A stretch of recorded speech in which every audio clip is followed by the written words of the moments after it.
In the years after the Civil War, the air above western Pennsylvania shimmered with the smell of crude oil and burning ambition.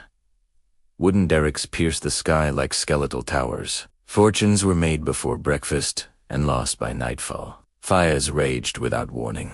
Men gambled land, savings, and pride on black liquid pulled from the earth. It was an age of noise, shouting traders, hissing steam engines, barrels rolling across muddy yards. Everyone rushed. Everyone speculated. Everyone believed the oil beneath their feet would make them rich. Everyone except one. While others chased the next well, one young businessman studied numbers in silence. He did not drill. He did not shout. He did not boast. He watched the chaos with calm eyes and asked a different question. Not how to find more oil, but how to control what happened after it left the ground. He believed disorder was wasteful. Waste was sinful. And sin, in business, was inefficiency. But control has a cost.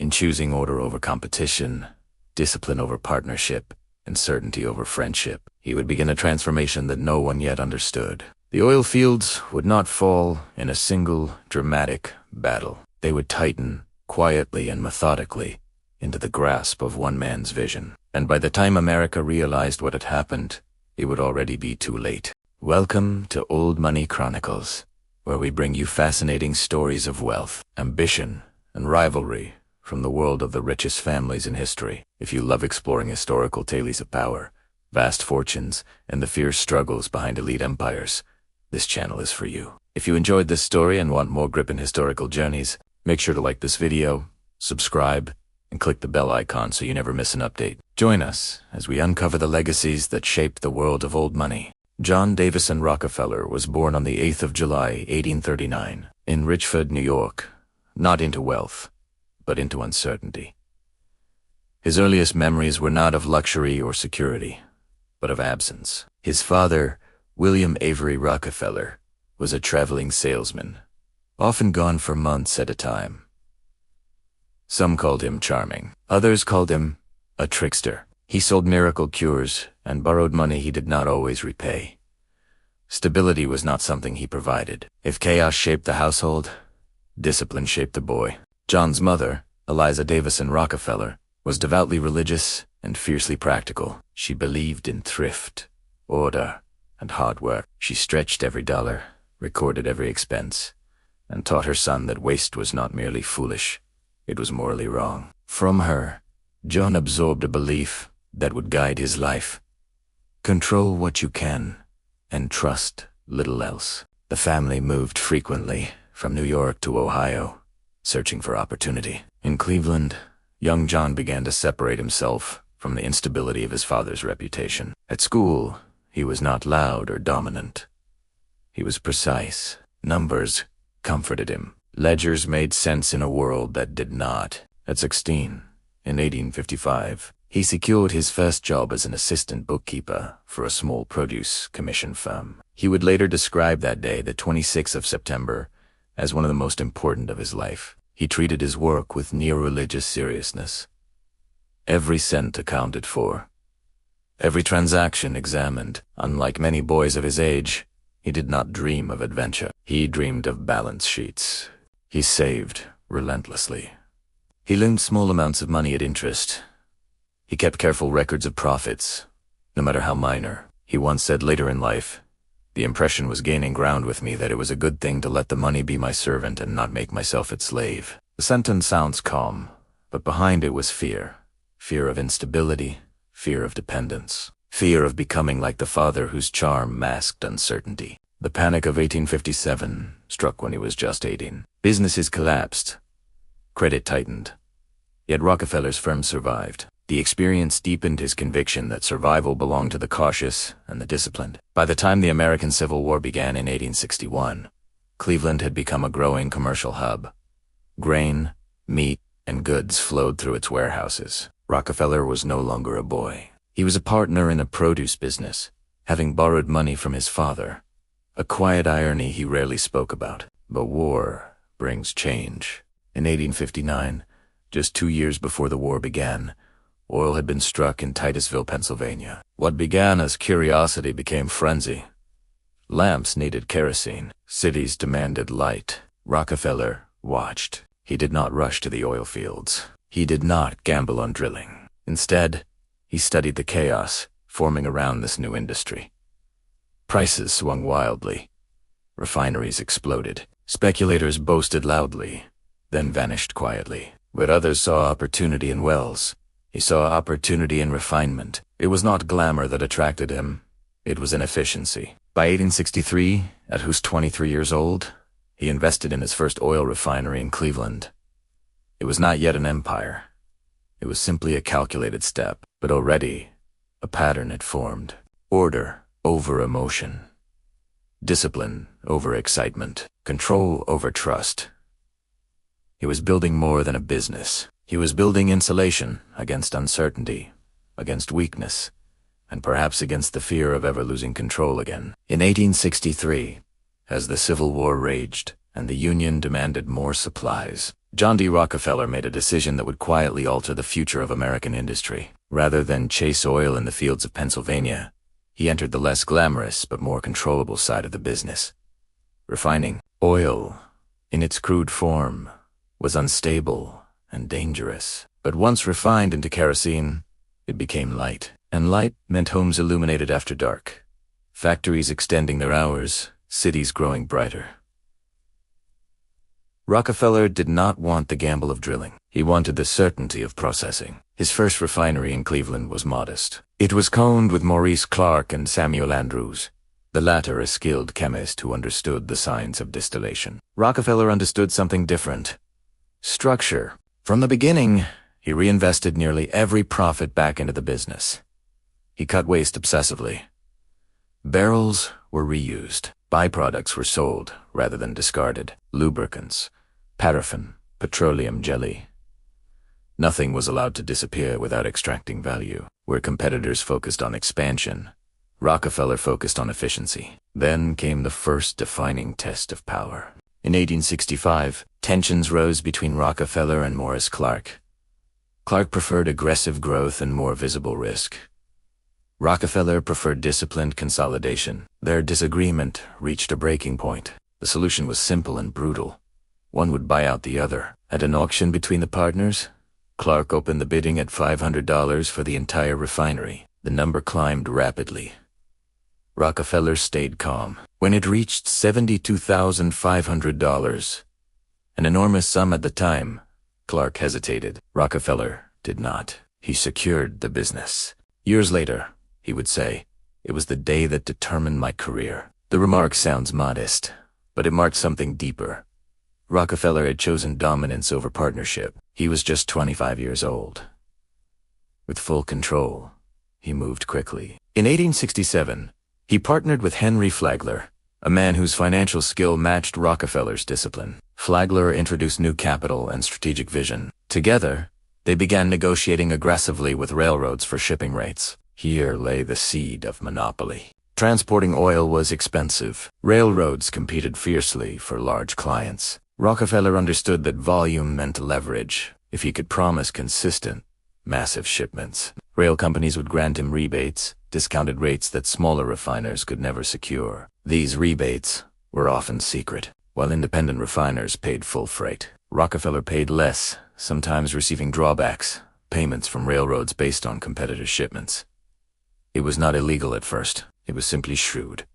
But it changed the balance of power. By lowering his costs, Rockefeller could sell kerosene cheaper than rivals, while still earning profit. Smaller operators found themselves squeezed. They either sold to him or collapsed.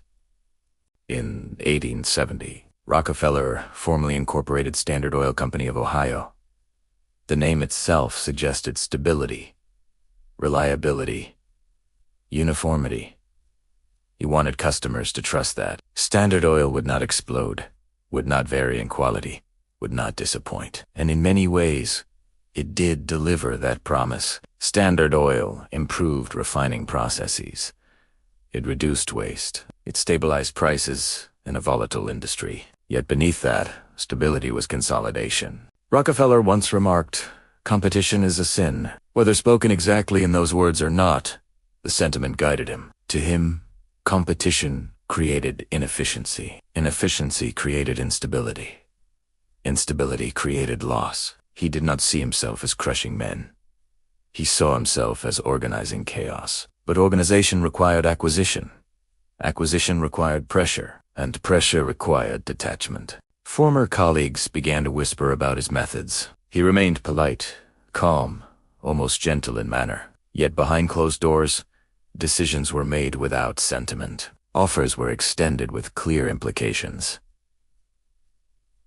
Join us or struggle against us. By 1870, Standard Oil was not yet a monopoly, but it was becoming something new in American life. A corporation built not merely to compete, but to absorb, and in absorbing others, Rockefeller absorbed something else as well: distance. Distance from equals. Distance from friendships formed in youth. Distance from the small businessmen he once resembled. Success was coming. Recognition was growing. But so was resentment, and resentment, like oil beneath the soil, waits patiently for pressure.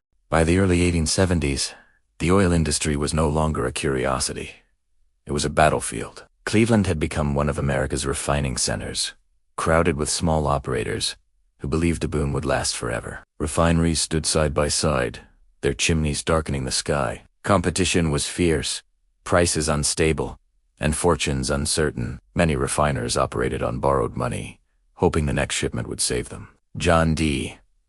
Rockefeller saw something different. He saw weakness. In 1872, a secret agreement known as the South Improvement Company emerged. Though presented publicly as a harmless shipping arrangement, it was in fact a quiet alliance between certain railroads and selected refiners, including Standard Oil.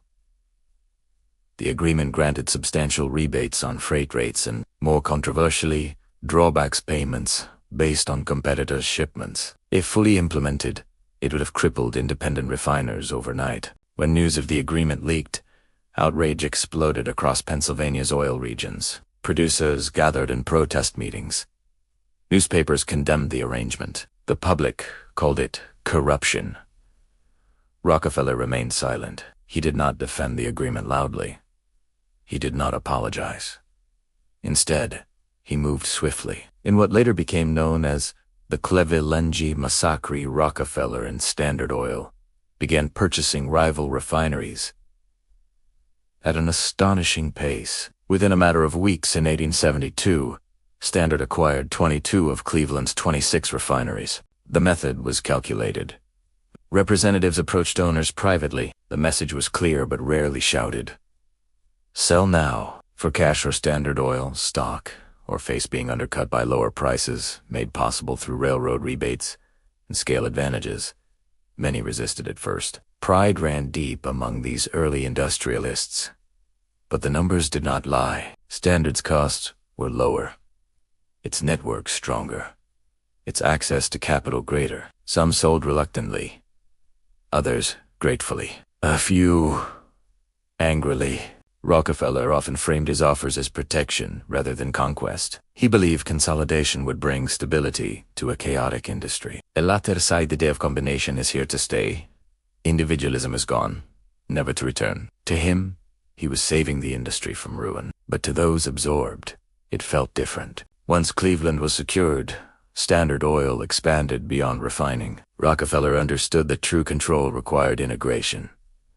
Pipelines replaced reliance on independent transporters. Storage facilities were acquired. Marketing networks were developed.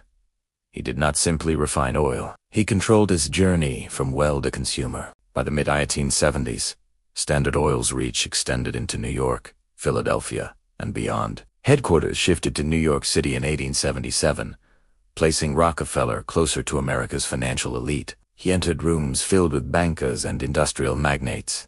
Men who measured influence, not in barrels, but in leverage. In 1882, though slightly beyond this early period, the structure that would define his empire began to take form: the Standard Oil Trust.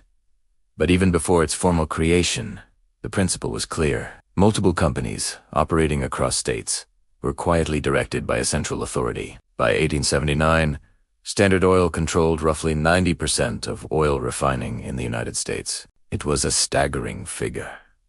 Customers benefited from lower prices and consistent quality. Kerosene became cheaper and safer. American households gained reliable light. Industrial growth accelerated. Efficiency had triumphed, yet something else had shifted.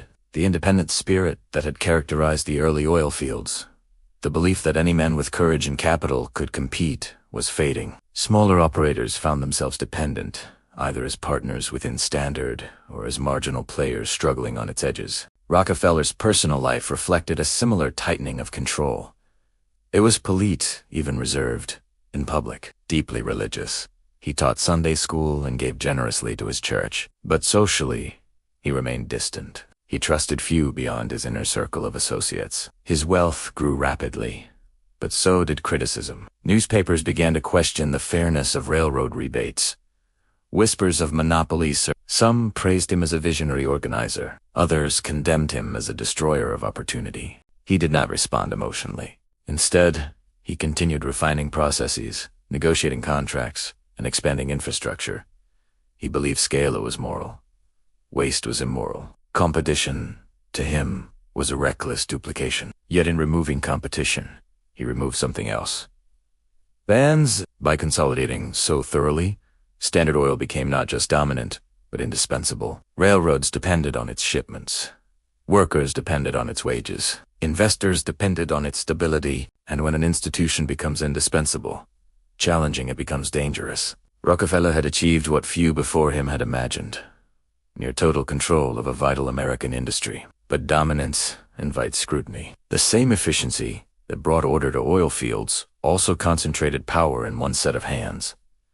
The same discipline that prevented waste eliminated rivals. The same belief in stability began to resemble rigidity. He had built an empire designed to withstand chaos. But empires, by their nature, provoke resistance. By the end of the 1870s, Rockefeller stood at the center of AmericanOil.com, composed, immensely wealthy. He believed he had brought order to disorder. What he did not yet fully grasp was that in controlling the industry so completely, he had also made himself its single, unmistakable symbol, and symbols are never left unchallenged. The first real crack in Rockefeller's control did not begin in a courtroom. It began in anger. When the details of the South Improvement Company became public in 1872, oil producers in Pennsylvania reacted with fury. Meetings were called in packed town halls. Telegraph lines carried urgent messages between refiners. Newspapers denounced what they described as a secret alliance designed to destroy independent business. For the first time, John D. Rockefeller was no longer simply a disciplined businessman. He was becoming a symbol of something darker: manipulation. Independent producers believed they had entered a free market. They had drilled wells, borrowed heavily, and risked everything under the belief that success depended on skill and courage. The revelation that Standard Oil received hidden rebates from railroads felt like betrayal. The railroads themselves were part of the conflict. They defended the rebates as ordinary commercial practice. Large shippers deserved lower rates. Rockefeller agreed. Volume justified privilege, but smaller refiners argued the system was rigged. In the oil regions of Titusville and Oil City, protests grew. Producers briefly organized boycotts against railroads involved in the agreement. The South Improvement Company collapsed under public pressure. Officially, it was dissolved. Yet, unofficially, the relationships endured. Rockefeller did not retreat. Instead, he accelerated consolidation. If secrecy provoked outrage, efficiency would silence it. He continued purchasing refineries, pipelines, and storage facilities. He refined oil more cheaply than anyone else. His logic was simple. If Standard delivered stability and lower prices, criticism would eventually fade. It did not. By the late 1870s, resentment hardened into organized resistance. Independent refiners accused Standard of predatory pricing, temporarily lowering prices in specific regions to drive competitors into bankruptcy, only to raise them later once dominance was secured. Whether every accusation was accurate mattered less than perception. The perception was spreading. In private, Rockefeller remained composed. He believed history would vindicate him. He saw himself not as a tyrant, but as an organizer of disorder. To him, competition created wasteful duplication. Consolidation eliminated instability. But outside his inner circle, a different narrative formed. Small business owners shared stories of pressure. Some described being offered generous stock deals, only to realize later they had surrendered independence permanently. Others spoke of sudden price drops that destroyed years of labor. The rivalry was no longer purely economic. It was ideological. Was America a land of individual enterprise, where many could compete freely, or was it evolving into a system where scale and central control ruled? Rockefeller represented the future of corporate capitalism, structured, integrated, disciplined. His opponents represented an older vision of rugged independence. The conflict slowly expanded beyond oil fields. Politicians began taking notice. Journalists sharpened their language. Words like monopoly entered public conversation more frequently. Internally, Rockefeller felt the strain, though he rarely showed it.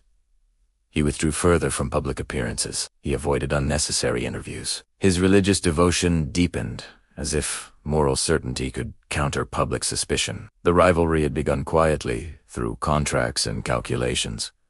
But now, it carried emotion. What began as business strategy was becoming a national debate about fairness, power, and control. And debates, unlike markets, do not obey the laws of efficiency. By the 1880s, Standard Oil was no longer simply dominant. It was woven into the fabric of American industry. Refining, pipelines, storage, marketing. Each layer of the oil trade was gradually brought under central control. Rockefeller did not rely on loud declarations.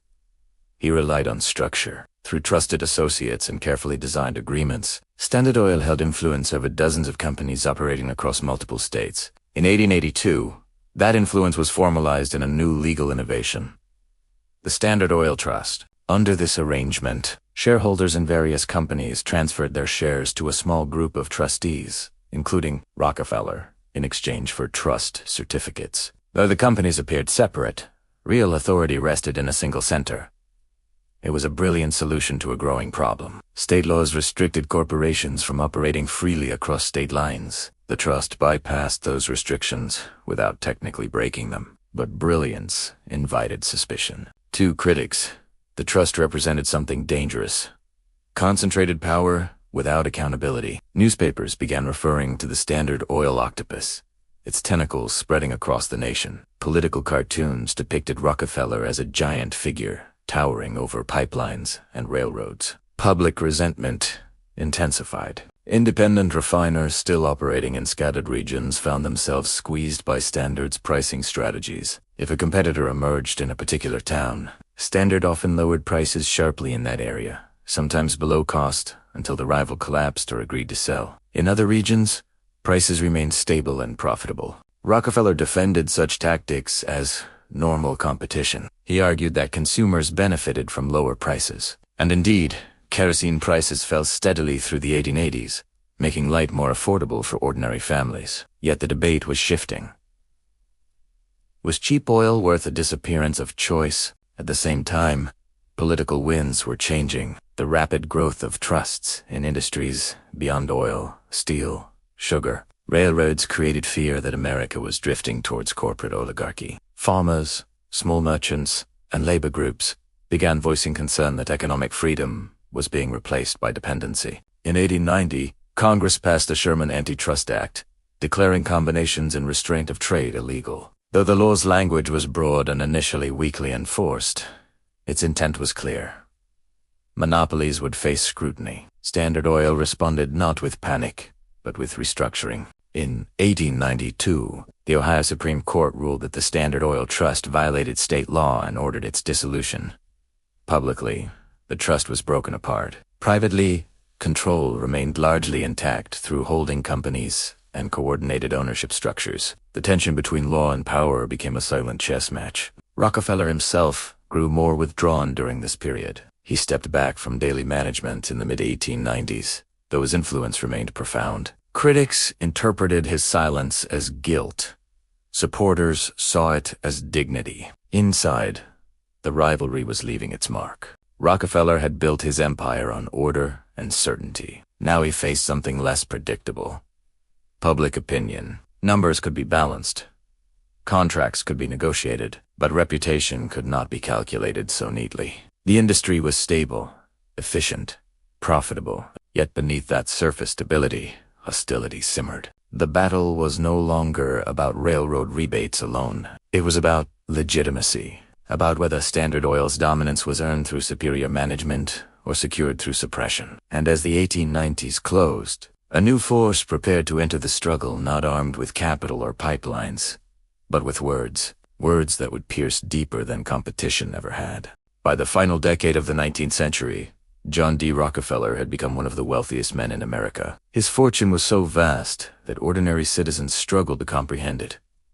Yet wealth did not automatically grant admiration. In New York society, old families viewed industrial magnates with caution. They possessed money, yes, but not lineage, not refinement shaped over generations. Rockefeller's manners were restrained, his dress plain, his voice soft. He did not display flamboyant luxury.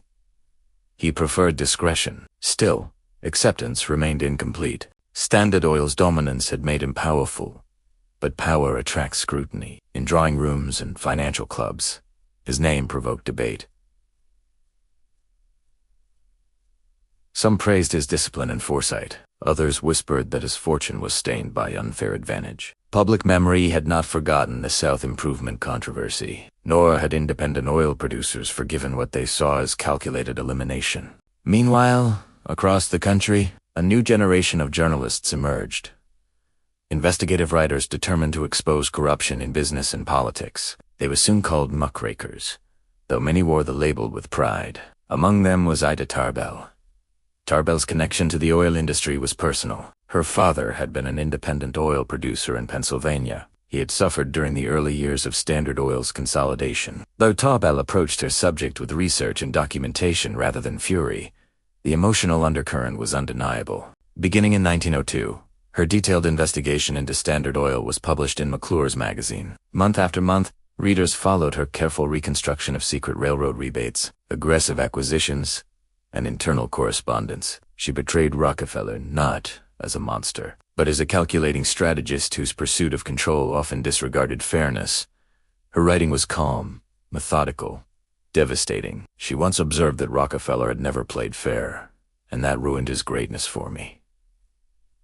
The sentence cut deeper than accusation. It suggested moral failure. For the first time, the story of Standard Oil was told not by its architects, but by its critics, in accessible language to a national audience. Public perception shifted. Previously, many Americans had simply accepted the reality of large corporations as symbols of progress, but Tarbell's work personalized the consequences.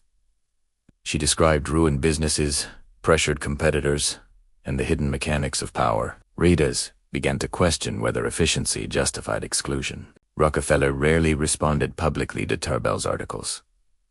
Privately, he was unsettled. Not because the facts were entirely new to him, he knew his strategies intimately, but because of the narrative taking shape. He had always believed he was stabilizing a reckless industry. Tarbell framed him as undermining democratic fairness. The internal damage was subtle, but lasting. Rockefeller's identity had long been tied to discipline, morality, and faith. He tithed regularly. He taught Sunday school. He saw business success as evidence of stewardship. Yet now, large sections of the public viewed him as the embodiment of corporate greed. The divide between self-perception and public image widened. At the same time, political pressure intensified. The Sherman Antitrust Act, unceasingly gained sharper enforcement under President Theodore Roosevelt. Roosevelt declared that no corporation, however powerful, was above the law. He did not target wealth itself, but abuses of power. Standard Oil became the most visible example of concentrated authority. Yet Josiah Rockefeller continued to move within elite circles. His donations to education and public health grew. In 1890, he had helped found the University of Chicago. He supported medical research and Baptist institutions. Philanthropy began to shape his legacy, though critics argued it was an attempt to soften reputation. Was he a benefactor or a monopolist seeking redemption? The rivalry now extended beyond business competitors. It was a struggle for moral legitimacy. In public, Rockefeller remained controlled, even gentle in appearance. He smiled faintly in photographs. He avoided heated rhetoric. But internally, The tension altered him. He withdrew further from daily operations of Standard Oil by the late 1890s, though his ownership remained vast. The sense of siege deepened. He had once fought for survival in a chaotic marketplace. Now he defended his name against accusations of injustice. The battle was no longer over rail freight or refinery capacity. It was over status. Could a man who controlled 90% of an industry ever be accepted as merely disciplined and efficient? Or would society always demand a villain to balance such extraordinary success? By Ijo Ling Si, Tarbell S. Expos was compiled into a book, The History of the Standard Oil Company. It solidified public opinion. Rockefeller was no longer just a businessman. He was a national symbol of corporate power, of industrial modernity, of moral controversy. The rivalry had evolved from economic conflict to cultural reckoning. Standard Oil still functioned smoothly. Profits remained enormous. Consumers still enjoyed affordable kerosene. But beneath the calm surface, a deeper confrontation was forming, one that would move from magazine pages to federal courtrooms. Rockefeller had secured dominance. Now he would be forced to defend it. By 1904, the battle between public opinion and corporate power had reached a new intensity. Ida Tarbell Expos had stirred the conscience of the nation. Politicians could no longer ignore the mounting pressure. Trusts were no longer seen as abstract business structures. They were portrayed as threats to democratic balance. At the center of this storm stood Standard Oil. President Theodore Roosevelt, elected in 1901, had earned a reputation as a he did not oppose wealth outright.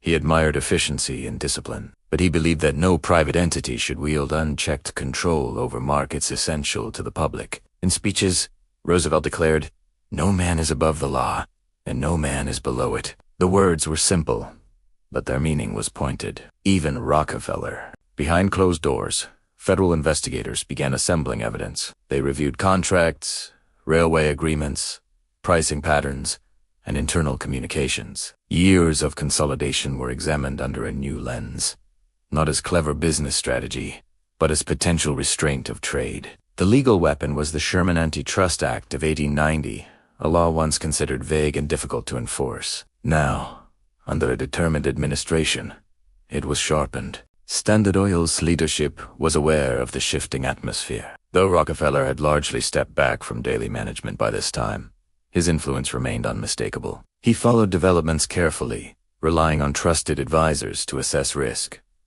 The company's strategy was calm, calculated. Public statements emphasized efficiency, stability, and consumer benefit. Lawyers prepared arguments, defending Standard as a lawful combination of businesses, not an illegal monopoly. They pointed to falling kerosene prices as proof that consumers had gained, not suffered. Yet, beneath the composure, tension grew. The stakes were no longer limited to reputation or profit margins. The federal government was preparing to challenge the very structure of Standard Oil's dominance. In 1906, after months of investigation and preparation, the United States government formally filed a lawsuit against Standard Oil under the Sherman Antitrust Act. The case accused the company of engaging in monopolistic practices designed to eliminate competition and control prices. It was the most significant legal threat Standard Oil had ever faced. The courtroom would now replace the marketplace as the arena of conflict. For decades, Rockefeller had believed in organization as a moral principle, that efficiency and consolidation served the greater good. Now that belief would be tested not in ledgers, but in law. The stage was set. On one side stood the most powerful corporation in American history. On the other stood the federal government, backed by public sentiment and a rising demand for fairness. What had begun as secret rebates and private negotiations would culminate in a national reckoning. The confrontation was no longer avoidable, and neither side intended to retreat. When the federal lawsuit against Standard Oil was filed in 1906, it was more than a legal action. It was a public declaration that the age of unquestioned corporate dominance was ending. The courtroom became a theater of national attention. Government lawyers argued that Standard Oil had used unfair practices to eliminate competitors, secure secret transportation rebates, and control pricing across the nation. They presented evidence of predatory pricing, lowering prices in targeted regions to crush rivals before restoring them. They described the trust structure as a deliberate attempt to avoid state laws and mask central control. Standard Oil's defense was equally methodical. Company lawyers insisted that success alone did not equal either. They argued that efficiency, innovation, and scale naturally led to dominance. Falling kerosene prices, they claimed, demonstrated that consumers benefited from Standard's operations. The legal debate revolved around a crucial question: was Standard Oil's dominance the result of superior management or unlawful restraint of trade? For years, testimony unfolded. Executives were questioned, contracts examined.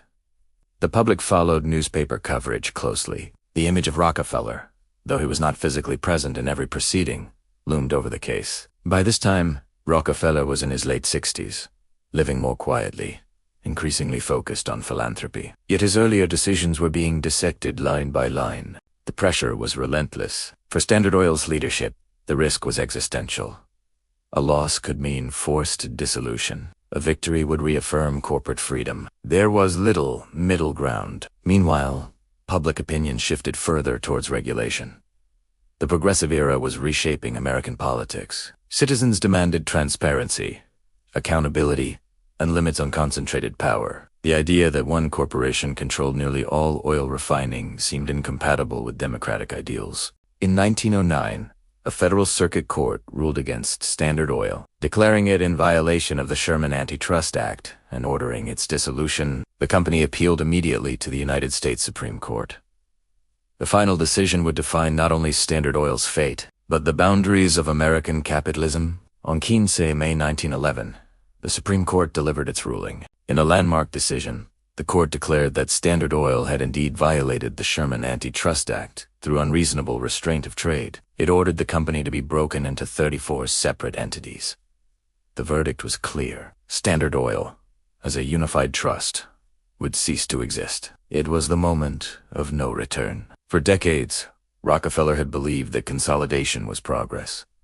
That combination eliminated chaos. That scale brought stability. Now, the highest court in the nation declared that too much consolidation threatened freedom itself. Ironically, the financial consequences for Rockefeller were not ruinous. As Standard Oil split into independent companies, including what would later become Exxon, Mobil, Chevron, and others, the value of his shares multiplied. The market rewarded the fragmentation. Yet something irreversible had occurred. The era of unchallenged monopolies was over. Antitrust enforcement had found its strength. Corporate America had been warned. Rockefeller had built an empire designed to withstand market chaos. It had not been designed to withstand the force of law shaped by public will. The confrontation ended not with collapse, but with division. And division, once imposed, cannot be undone. When the Supreme Court ordered Standard Oil to dissolve in May 1911, the decision reverberated far beyond oil refineries and boardrooms. It marked a turning point in American economic history. The moment when federal authority asserted its power over concentrated corporate control. But the immediate aftermath was not chaos. Standard Oil did not collapse overnight. Instead, it was carefully divided into 34 independent companies. Among them were future giants: Standard Oil of New Jersey, Standard Oil of New York, Standard Oil of California, and others that would later become Exxon, Mobil, Chevron, Amico, and Conoco. On paper, competition had been restored. In practice, something more complex unfolded. Investors reacted positively. The individual companies were strong, profitable, and well-managed. Freed from a single central structure, they expanded aggressively. Share prices rose. Rockefeller, who retained significant holdings in the separated entities, saw his personal wealth increase dramatically. Financially, the breakup made him richer than ever. Yet wealth was no longer the central issue. The ruling reshaped the relationship between government and business. The Supreme Court introduced the rule of reason, stating that only unreasonable restraints of trade violated the Sherman Act. This interpretation provided flexibility, but also set precedent. Corporate scale alone was not illegal. Abuse of that scale was. Standard Oil became the example against which future trusts would be measured. For Rockefeller personally, the decision carried deeper implications. He had spent decades building a system rooted in control, coordination, and unified direction. The forced division symbolized a rejection of that philosophy. The nation had declared that no single entity should dominate a vital industry to such an extent. Though he rarely spoke publicly about the ruling, the emotional impact was evident in his increasing withdrawal from direct business affairs. By 1911, he had long since stepped back from daily management, but the legal defeat closed the chapter permanently.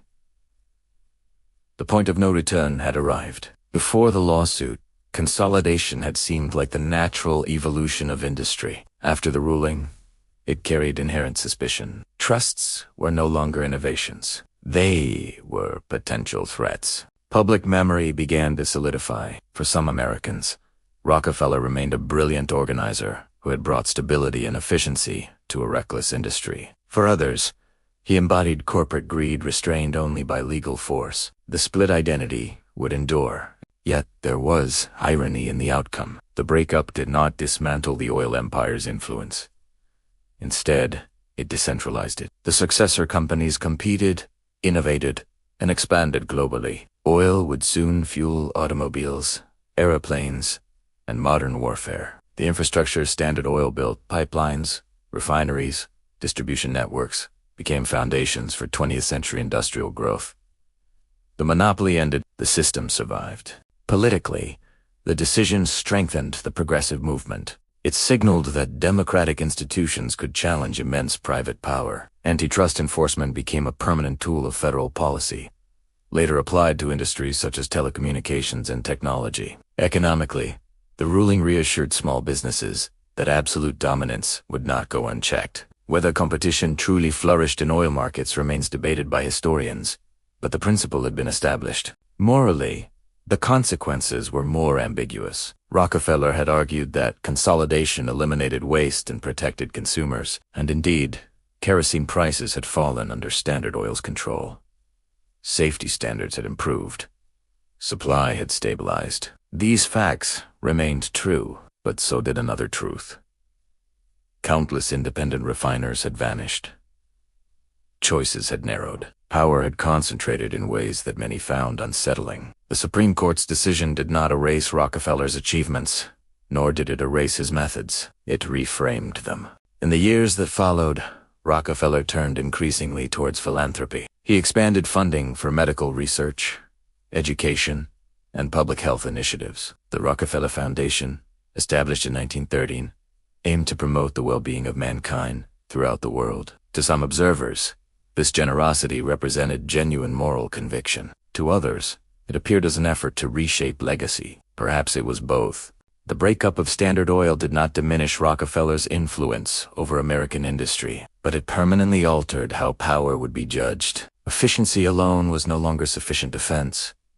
Legitimacy required accountability. The man who once believed that competition was wasteful had been compelled to accept that competition was, in the eyes of the law, essential. His empire had not fallen. It had been divided, and in that division lay the paradox of his life. The system he built was too strong to disappear, yet too strong to remain intact. After the Supreme Court's ruling in 1911, John D. Rockefeller entered the final chapter of his public life. The battles in court had ended, but quieter struggles remained, not against competitors or governments, but against memory. He was now in his 70s. His daily routine shifted away from boardrooms and legal briefings. He walked slowly, often carrying a cane. He spent hours at his estates, tending to gardens, writing letters, and reviewing philanthropic projects. His once sharp involvement in operational details softened into distant oversight, yet reflection brought its own tension. Rockefeller had always believed his actions were guided by order and moral responsibility.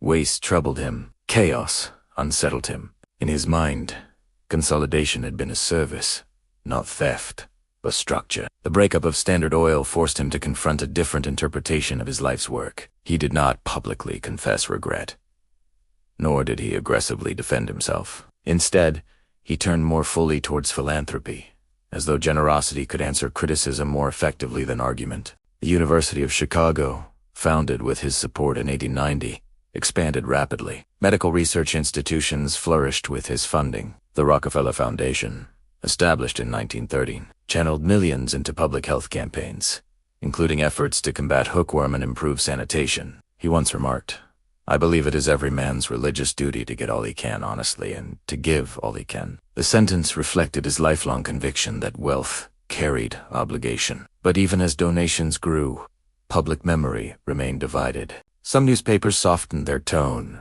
portraying him as a wise elder statesman of industry. Others continued to frame him as the archetype of the robber baron era. The nickname lingered in political discourse, a reminder that his legacy could not be fully rewritten by generosity. Privately, the emotional cost was quieter. Rockefeller had spent decades mastering control over costs, competitors, and systems. Age introduced something he could not control: perception. His name had become shorthand for monopoly. His discipline, once praised, was now interpreted by some as coldness. Family life provided some comfort. He maintained close relationships with his children, particularly his son, John D. Rockefeller Jr., who'd inherit both wealth and scrutiny.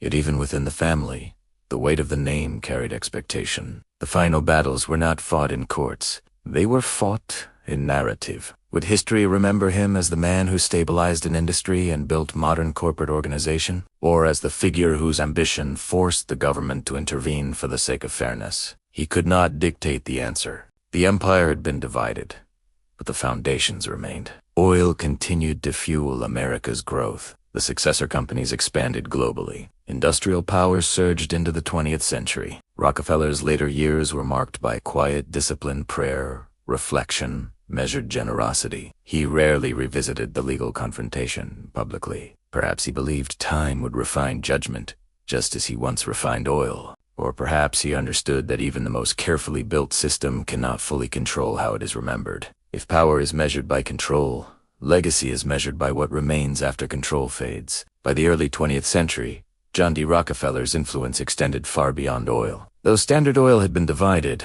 the structures he pioneered continued shaping corporate America. Vertical integration, centralized management, strategic consolidation. These became standard tools of industrial growth. But his most visible monuments were not refineries. They were institutions. In 1890, with Rockefeller's financial backing, the University of Chicago was founded. It was not merely a donation. It was an investment in intellectual infrastructure. The university grew rapidly into one of America's leading academic institutions, attracting scholars from around the world. Rockefeller's support demonstrated that his vision of order extended beyond markets to knowledge itself. In 1901, the Rockefeller Institute for Medical Research was established in New York, later becoming Rockefeller University.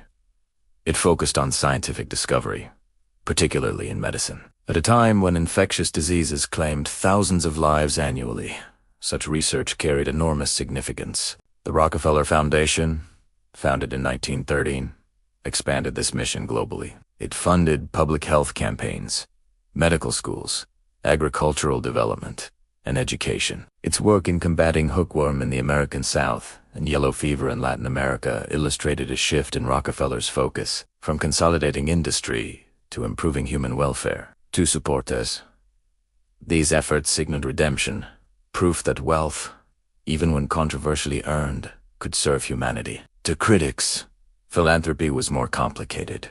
Some argued that large-scale donations allowed industrial magnates to shape society according to personal vision rather than democratic process. Foundations could influence education, science, and public policy without direct electoral accountability. In this view, Rockefeller's philanthropy extended his influence in subtler form. The debate reflected the duality of his life: organizer or monopolist, benefactor or controller. Beyond institutions, his legacy endured through the successor oil companies born from Standard Oil's breakup. Standard Oil of New Jersey became Exxon. Standard Oil of New York evolved into Mobil. Standard Oil of California became Chevron. These corporations grew into global energy giants, fueling automobiles, aircraft, and industrial expansion across continents. Though legally separated, Tessarid, Dana, managerial systems, financial discipline, and infrastructural networks developed under Rockefeller's guidance. Even the concept of the modern corporation bore his imprint. The trust structure he helped pioneer influenced how companies organized complex operations across state lines. Later, holding company models refined these ideas, but the blueprint traced back to Standard Oil. Culturally, Rockefeller became a symbol of the Gilded Age, a period of immense wealth and stark inequality. Political cartoons from the era depicted him as towering over pipelines, like a king surveying territory. Those images endured in textbooks and public memory. Yet he also became associated with disciplined modesty in personal conduct. Unlike some industrialists who flaunted extravagance, Rockefeller lived comparatively restrained in style. His estate at Pocantico Hills in New York reflected comfort and scale, but not ostentatious excess, by the standards of his wealth. Perhaps the most enduring symbol of the Rockefeller legacy emerged, not during his lifetime, but through his son. In the 1930s, John D. Rockefeller Jr. oversaw the construction of Rockefeller Center in New York City, a massive commercial complex, rising during the Great Depression. It became an architectural landmark, representing resilience, modernity, and corporate ambition. Though the elder Rockefeller did not design it, his fortune made it possible. The skyline itself carried his name. And yet, monuments cannot erase controversy. In classrooms, debates continued about the morality of monopoly. In political discussions, his case was cited whenever antitrust enforcement arose. The breakup of Standard Oil became a foundational example of regulatory intervention in American capitalism. What endured most was complexity. It demonstrated that industrial organization could reduce costs, increase efficiency, and accelerate national growth. He had also shown how easily such organization could narrow opportunity and centralize power. The institutions he funded improved education, science, and public health for millions. The corporations he built transformed global energy consumption, the legal precedent established through his defeat-shaped corporate regulation for generations. In stone, steel, and scholarship, his name persisted, but so did the question attached to it. Was the light that illuminated American homes worth the shadow cast over competition? The monuments stand.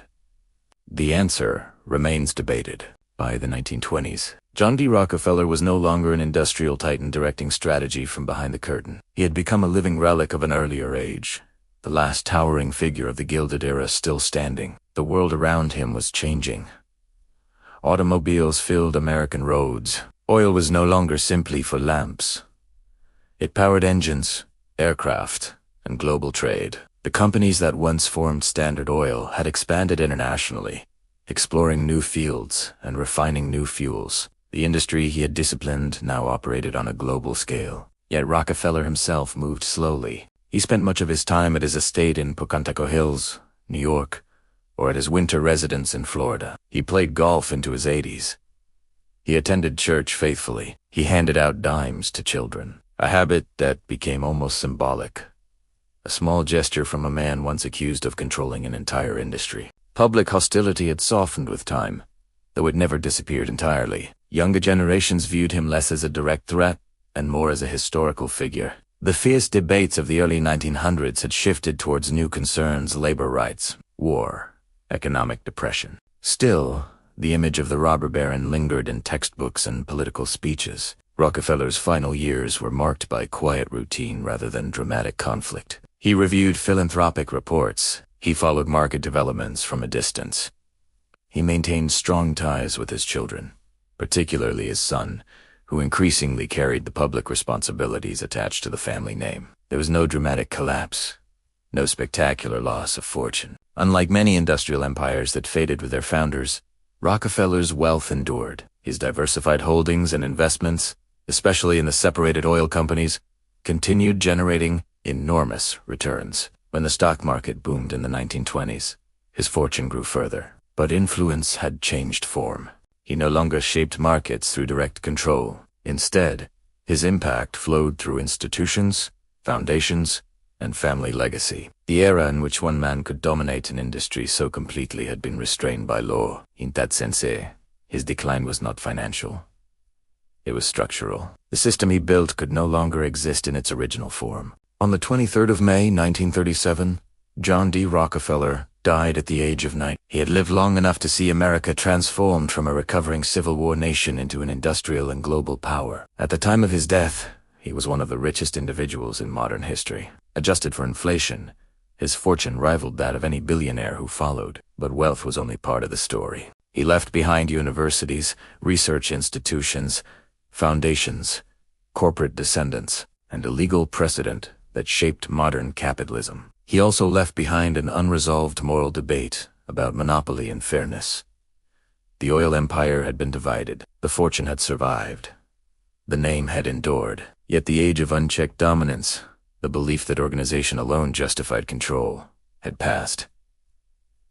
Rockefeller did not fall. He faded, quietly, into history, and history has never quite decided whether to salute him or warn against him. Power is often measured in numbers, percentages of market share, millions in profit court victories won or lost. But there is another cost that rarely appears in balance sheets. For John D. Rockefeller, control came at the price of distance. In his early years, he had been one among many ambitious young businessmen in Cleveland. They debated prices, shared risk, and competed openly. As Standard Oil expanded, those equals disappeared. Some sold willingly. Others sold reluctantly. A few resisted and were crushed. Each acquisition tightened his grip on the industry and quietly narrowed his circle. He gained dominance. Lost peers. Rockefeller's public manner remained calm, almost gentle. He avoided heated arguments. He rarely raised his voice. Yet critics described him as cold, not cruel, but detached. Decisions were made through calculation, not sentiment. Perhaps they had to be. To consolidate an entire industry required emotional restraint. Sympathy could weaken negotiation. Doubt could disrupt strategy. To preserve stability, he disciplined himself, and in doing so, he disciplined his relationships. Even admiration carried isolation. The wealth he accumulated separated him from ordinary experience. When one man controls 90% of a vital resource, conversation changes, friendship shifts, motives are questioned, trust becomes fragile. His philanthropy in later years suggests an awareness of responsibility, perhaps even a desire for balance. But giving money is not the same as restoring trust. The most enduring cost was reputational. No matter how many universities he funded or diseases he helped combat, his name remained tied to monopoly. For some, he symbolized efficiency and modern management. For others, he represented the danger of unchecked ambition. He could refine oil to near perfection. He could not refine perception, and perhaps the deepest cause was philosophical. Rockefeller believed competition was wasteful. He believed consolidation was moral because it eliminated instability. Yet the Supreme Court ruling declared that too much consolidation threatened freedom itself. The system he built was powerful, but incomplete. It could control pipelines, prices, and production. It could not control how society defined fairness. In the end, Rockefeller proved that organization could conquer chaos, but he also proved that control, en se absolute, invites resistance. That is the costs no one talks about. John D. Rockefeller gained power through discipline, patience, and relentless efficiency. While others chased wells and speculation, he mastered structure. He refined chaos into order. He lowered costs, stabilized supply, and built the first, truly modern corporate empire. He won control of America's oil industry, but control required consolidation. Consolidation required pressure, and pressure reshaped the nation's understanding of fairness. What was gained was undeniable. Cheaper fuel, industrial growth, global expansion, and a blueprint for a corporate organization that still shapes business today. The oil companies born from Standard Oil continue to influence world markets more than a century later. Universities, research institutes, and philanthropic foundations bearing his name continue to serve millions. Yet what was lost cannot be ignored. The early promise of open competition faded as smaller refiners disappeared. Public trust weakened. The idea that success alone justified dominance was challenged by law. Rockefeller's empire became the reason America defined limits on corporate power. He built stability, but also suspicion. He achieved wealth beyond imagination but could never fully escape the shadow of monopoly. In the end, both truths coexist. He was neither pure villain nor flawless visionary. He was a man shaped by discipline and fear of instability, who believed order was virtue. And an imposing order on a chaotic industry, he reshaped the balance between private ambition and public protection.